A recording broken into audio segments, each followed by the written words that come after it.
turns to Part 1. Part 1. You will hear a conversation between a university counsellor and two students, Joseph and Cara. First, you have some time to look at questions 1 to 5.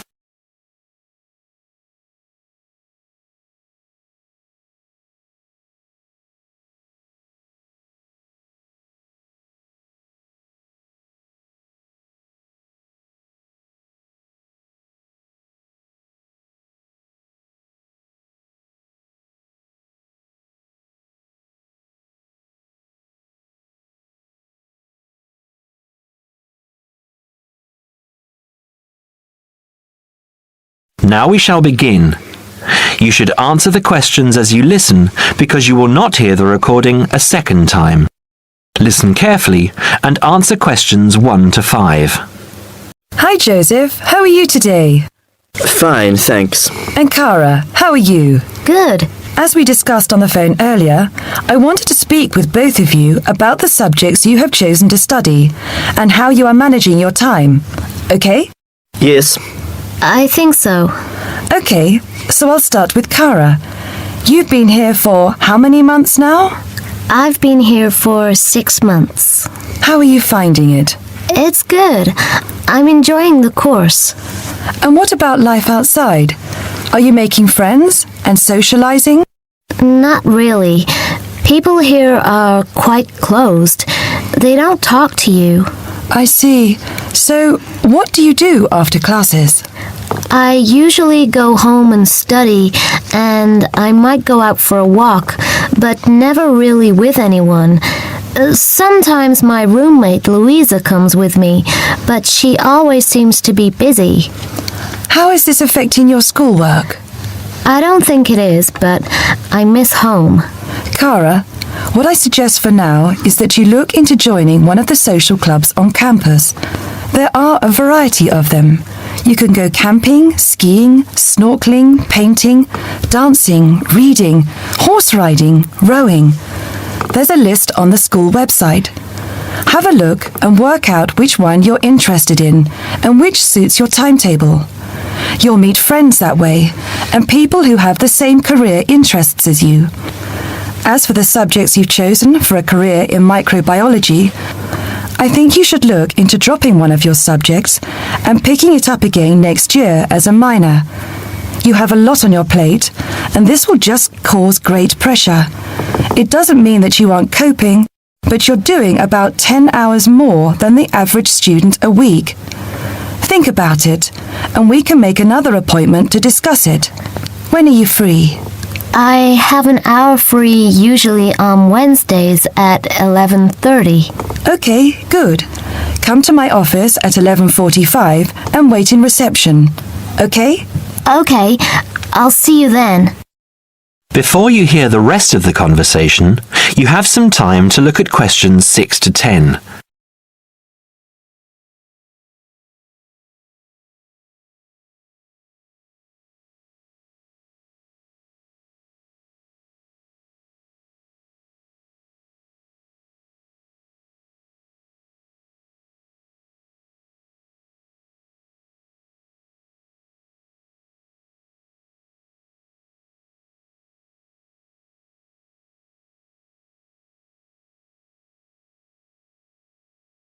Now listen and answer questions 6 to 10. Joseph, how are you finding the university? I love it. It's very different from home. Life here is very much focused on study and also socializing through sport. People have been very friendly and curious about my culture. So, you've managed to integrate well? I think so. I've joined the rugby team, something I'd never thought I'd be interested in. And how are your studies going? I think I am doing well. I have a few assignments that need some work, but overall, I'm coping. That's good. I'm happy that you're enjoying the university, but remember, don't let your schoolwork get too far behind, because it will pile up, and before you know it, you will be late handing in work. You know that there's a penalty for handing in work late? No, I didn't. You would have been told at the start of the course, during orientation. I don't remember. You need to remember these things. They are very important. You might be an excellent student, but if you consistently hand in work late, you'll be penalized and you might end up losing your degree over it. That's a lot of years of work, okay? Yes, I'll remember that. And also remember that you have to attend 90% of your classes. So far, you have missed 5 tutorials. Be careful here. These could also cost you your degree. Is there any particular reason you missed these classes? I'd been training for our rugby match the night before and, well, we went out afterwards and I slept past my alarm clock. Joseph, I know this culture must be very different from where you come from, but please try and be a little more conservative with your time. I think maybe you should spend more time on your studies and less time on socializing. The subjects you've chosen are intensive. I want you to spend 3 hours a night studying before you decide to do anything else. I'll make an appointment to see you in a month and we can assess your progress. I'll give you my business card. All my contact details are there. Call me in 3 weeks to organize another meeting. Do you have any questions for me? No, none. Okay, I'll see you in a month. That is the end of part 1. You now have half a minute to check your answers.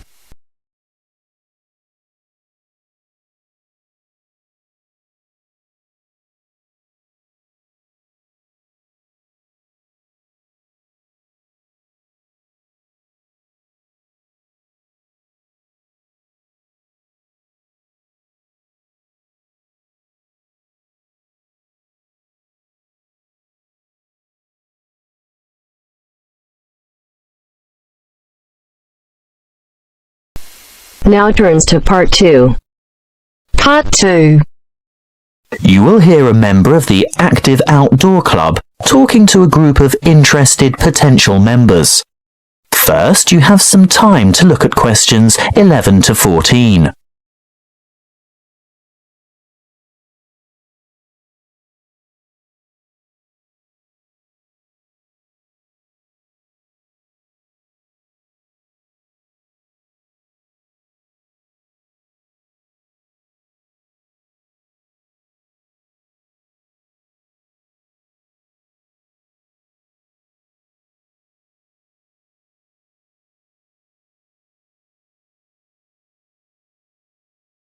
Listen carefully and answer questions 11 to 14.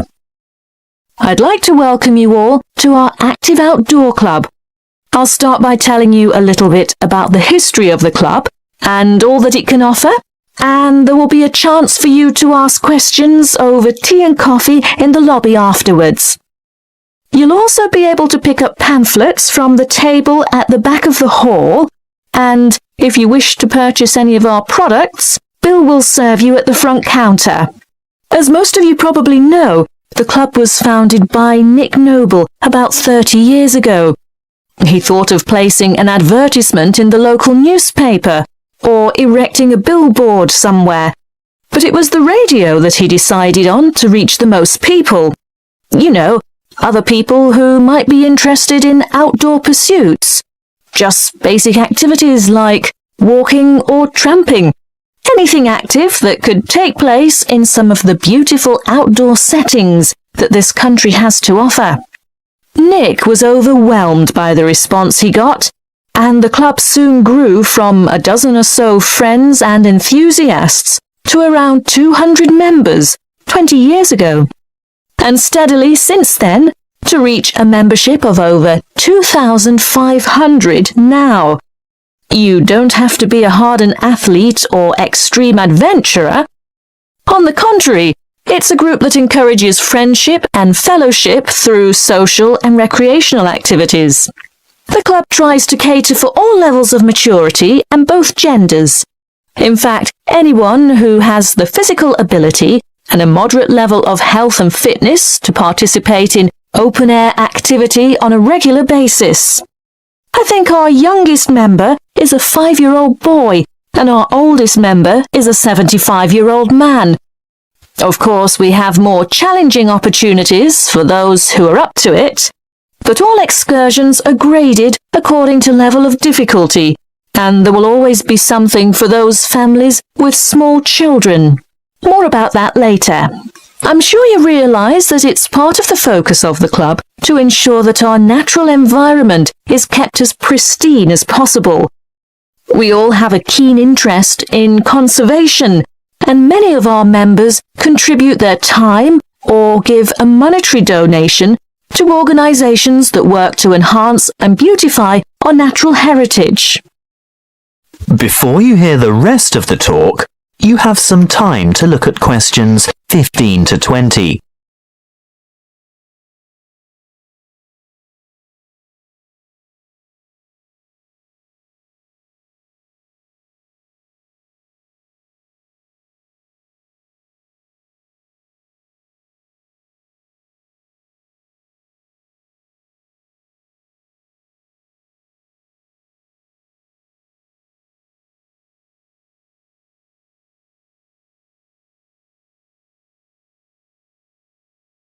Now listen and answer questions 15 to 20. OK, now going back to the grades of activity, first of all, tramping.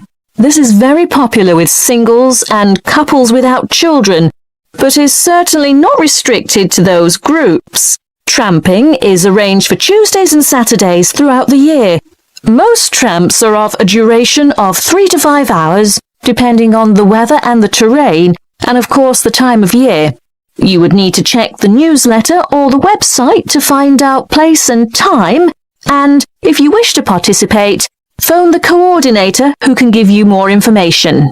I'll move on now to walking, which is very popular with families, but open to everyone.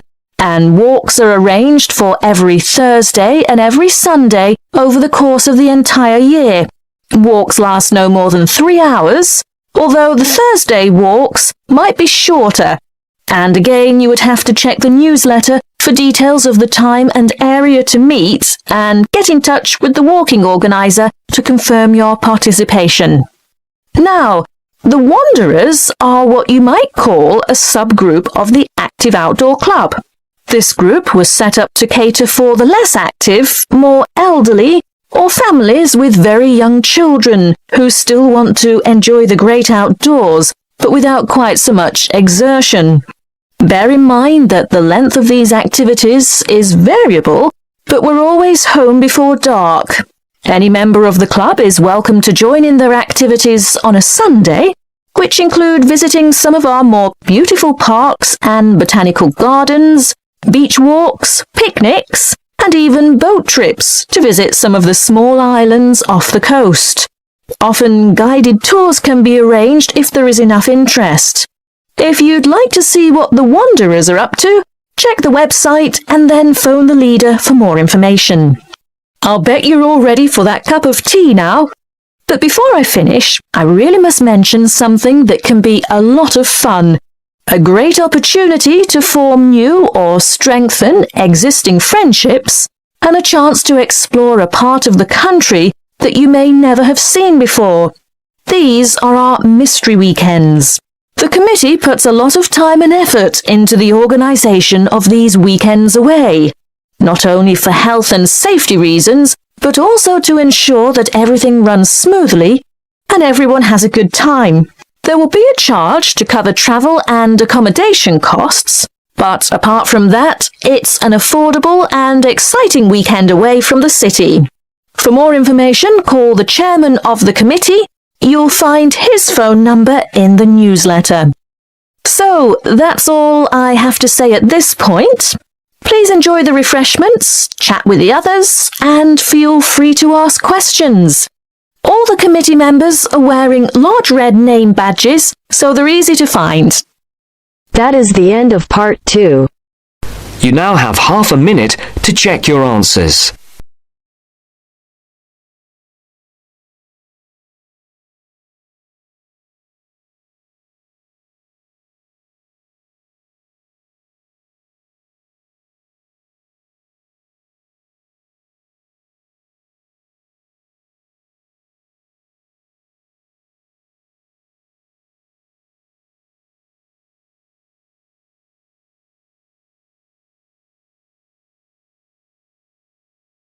Now turns to Part 3. Part 3. You will hear a discussion between a business student called Marco and his personal tutor about the courses that Marco should take. First, you have some time to look at questions 21 to 23.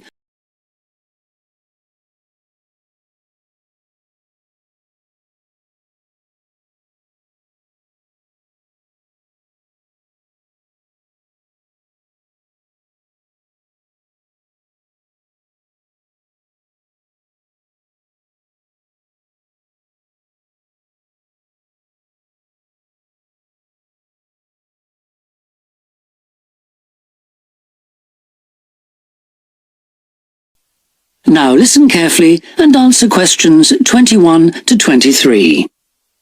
Hi, Marco. Come in. Thanks. I've got a bit stuck trying to select courses for next semester. Could you help me, please? Of course. Sit down. First of all, most people just go for the areas of business that they're interested in, but even if something doesn't look very stimulating, it's important that you can use it once you get a job. It's not much good choosing areas that aren't going to be helpful later on. Right.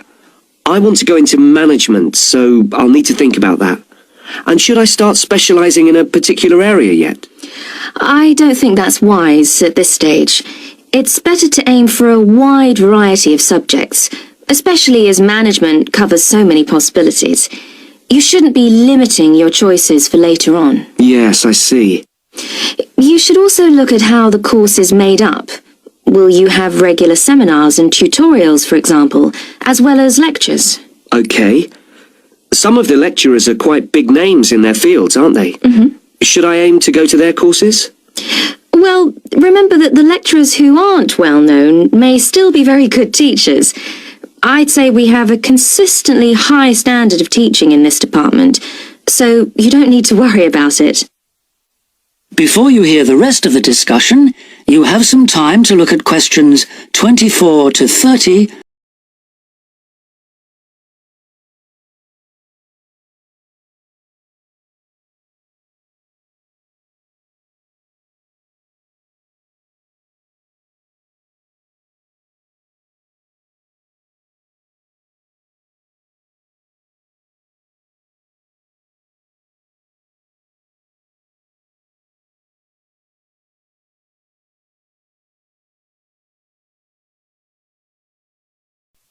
Now listen and answer questions 24 to 30. Good. Well, that's a great help. Now, last time we met, you mentioned doing team management, didn't you? That's right. I'm still quite keen on the idea. Mm-hmm. The trouble is that because of changes in the content of various courses, team management overlaps with the Introduction to Management course you took in your first year. So what you learned from it would be too little for the amount of time you'd have to spend on it. I'll drop that idea then. Have you had a chance to look at the outline I wrote for my finance dissertation? I left it in your pigeonhole last week. Yes. Why exactly do you want to write a dissertation instead of taking the finance modules? It'll be pretty demanding. Well, I'm quite prepared to do the extra work because I'm keen to investigate something in depth, instead of just skating across the surface. I realise that a broader knowledge base may be more useful to my career, but I'm really keen to do this. Right. Well, I had a quick look through your outline, and the first thing that struck me was that you'll have to be careful how you set about it, as the way you've organised it seems unnecessarily complex. The data that you want to collect and analyse is potentially valuable, but you'll need to narrow down the subject matter to make the whole thing manageable. Okay. I'll have another look at it. I was talking to Professor Briggs about it yesterday, and I got some more ideas then. For part of the dissertation, I was thinking of trying to persuade finance managers from 3 or 4 companies to let me ask them about their company finances. If not, I think I'll have to change to another topic. Well, go ahead then. I could give you some names. Thanks. Now, let's talk about practicalities. Your dissertation must be finalised by the end of May, so you should aim to finish the first draft by the end of March. Is that feasible? Yes, It shouldn't be a problem. I'll need to register for the dissertation, won't I? Is that with the registrar's department? No, it's internal to this department, so you just need to let the secretary know. Do that as soon as you're sure you're going to write the dissertation. Okay. Then, to analyse your statistics, you're going to need some suitable software. If I were you, I'd drop into the computer office and ask them for a copy. Right. So, if I revise my outline...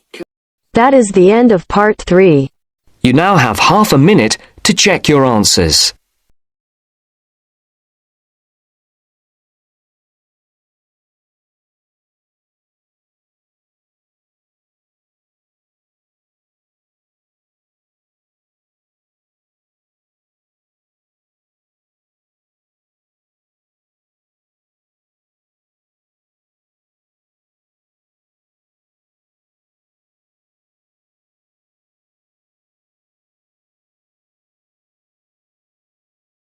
Now turns to part 4.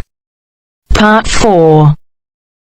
You will hear a lecture on volcanic activity and its effect on the atmosphere.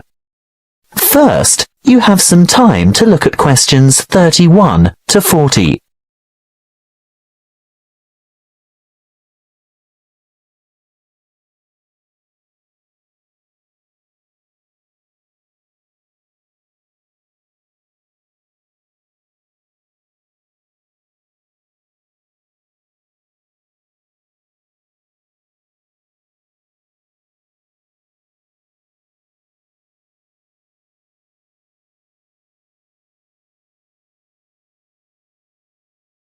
Listen carefully and answer questions 31 to 40. Good morning, everyone. In these environmental science lectures, I guess you're all used to hearing about global warming. Well, I'm here today to talk to you about one particular volcano and its effect of global cooling. I'll begin by going back a little bit in time. Towards the middle of 1991, the second largest volcanic eruption of the last century occurred in the Philippines, not far from the capital city, Manila, on the island of Luzon. Mount Pinatubo belongs to a chain of volcanoes in the area, and this was by no means its first eruption. There is evidence of eruptions from approximately 500, 3,000 and 5,500 years ago. The events of the 1991 Mount Pinatubo eruption began in July 1990, when a magnitude 7.8 earthquake occurred 100 kilometers northeast of the Pinatubo region. The sleeping giant was reawakened, but few people had any idea of what was in store for them. In mid-March 1991, many earthquakes were experienced around Mount Pinatubo, and this is when volcano scientists, or volcanologists as they are called, started their investigation of the mountain. Before the disaster, thousands of people lived in very close proximity to the mountain, and on April 2nd, small explosions from vents near the crater dusted their villages with ash. This resulted in the order for evacuations of 5,000 people later that month. Earthquakes and explosions continued to harass the residents, and on June 5th, a level 3 alert was issued for 2 weeks because of the possibility of a major eruption. However, the appearance of a large amount of lava protruding from the mountain on July 7th led to the announcement of a level 5 alert on June 9th, indicating an eruption in progress.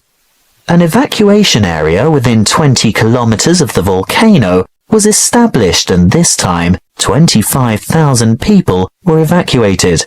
On the following day, Clark Air Base was evacuated, and the danger radius was extended to 30 kilometers from the volcano, resulting in the total evacuation of 58,000 people. On June 15th, just after midday, the eruption of Mount Pinatubo commenced and lasted 9 hours, causing numerous major earthquakes due to the collapse of the land at the top of the mountain and the creation of a huge caldera. What's a caldera, I hear you say? Well, it's obvious really. With a huge eruption such as this, where enormous amounts of material have exploded into the air, the summit falls into what is now an empty chamber, and thus forms a large crater. As luck would have it, as the eruption was taking place, a tropical storm was passing just to the northeast of Mount Pinatubo, bringing a lot of rainfall to the area. The dust and cinders that had been thrown up into the atmosphere combined with the water vapor from the storm to cause a rainfall of tephra that fell across the whole island of Luzon. Most of the people who perished during the eruption did so because of the weight of the ash collapsing roofs and killing the occupants of the houses. If it hadn't been for that passing storm, the death toll would certainly have been much lower. But that's not all. Besides the ash, Mount Pinatubo expelled between 15 and 30 million tons of sulfur dioxide gas. Can you guess what happened next? Yes, the sulfur dioxide mixed with water and oxygen in the atmosphere to become sulfuric acid, which is a major contributor to ozone reduction. The eruption plume from Mount Pinatubo reached high into the atmosphere, attaining an altitude of 34 kilometers, and the resulting aerosol cloud spread around the Earth in 2 weeks and had covered the planet within a year. During the years 1992 and 1993, the ozone hole situated over Antarctica reached an unprecedented size. The cooling effects of this cloud over the Earth were remarkable. It reduced global temperatures considerably. In the United States, for example, we experienced our third coldest and third wettest summer in 77 years during 1992. That is the end of section 4. You now have half a minute to check your answers.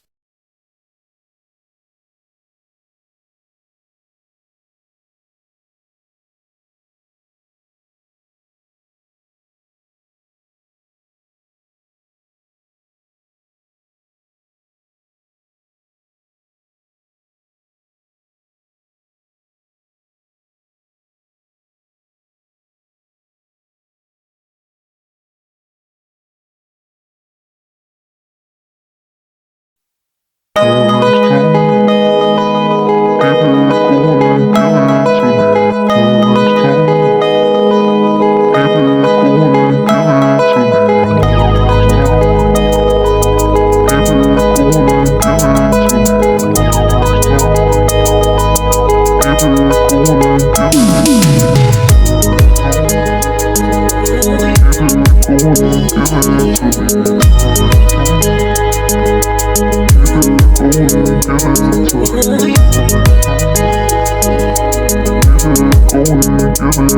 it to me.